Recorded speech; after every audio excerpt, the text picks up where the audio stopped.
Hey, my loves. I pray that everyone's doing well. I just ask that you like, comment, and subscribe to help me push the gospel forward. With that being said, I just pray that you guys are finding this in good spirits and then just in a good mind posture.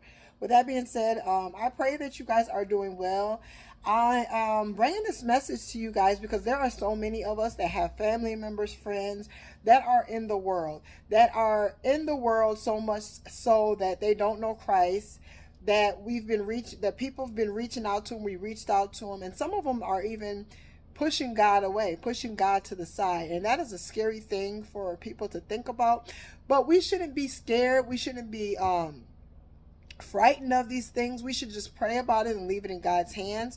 But I just want to say, because I know what it's like to have a loved one out there, to have a loved one not doing and having a prodigal child out there, or a husband, a family member, a wife, or maybe a brother, or anybody that it may be that you're worried about. Because it's understandable to be worried about someone that is not covered and not under the covering of God. But God says in Philippians 4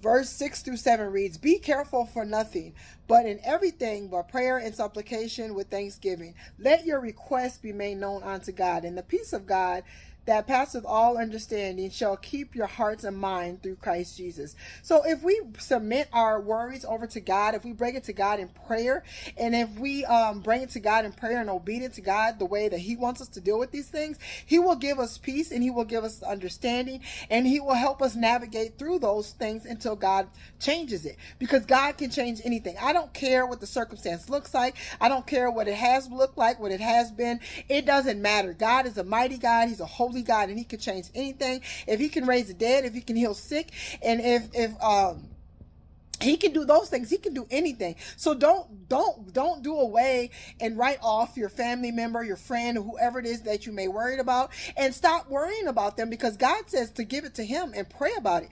So this is why I'm bringing you this message. I am going to be opening up a war room prayer. And we're gonna just get together. We're gonna talk, and we're gonna get together. And when we have those issues, we'll have somewhere to talk. We'll have somewhere to bring it to, and not just bring it to, but war and prayer will come together, and we'll pray, because that's what changes things. That's what changes things, is for us to be interceding for others. That's what we have to do. Not talking to the people, not going to the person, but bringing it to God. That's what's going to change things. And it's time for us to fight differently. It's time for you to fight differently for your loved one, your friend, or whoever it may be. Bring it to the war room. Let's bring this thing to a higher level and get the job done. God will get the job done. We are bringing it to the wrong place. That's why it's not getting done. So let's go into the war room, and we will have it's going to be a community of people. I'm going to set up a group. I'm not sure how I'm going to do that, but I just invite you guys to do that, and I'll give you more information. And this weekend I'll post it, and it will be in the in my YouTube link somewhere, and I'll post a little short message of how that's going to go and the times and everything. But I want you guys to get involved. If you're serious about having your loved one come to God, it's time to start fighting in the spirit, and not fighting and talking to them about it, but it's time to take it to God and let God change that thing. Because I've seen it done before, over and over again. God could change it. He will change it. But you have to fight the way that God tells you to fight, and you have to stop worrying. You have to believe God and His word and bring it to Him. Have a blessed one.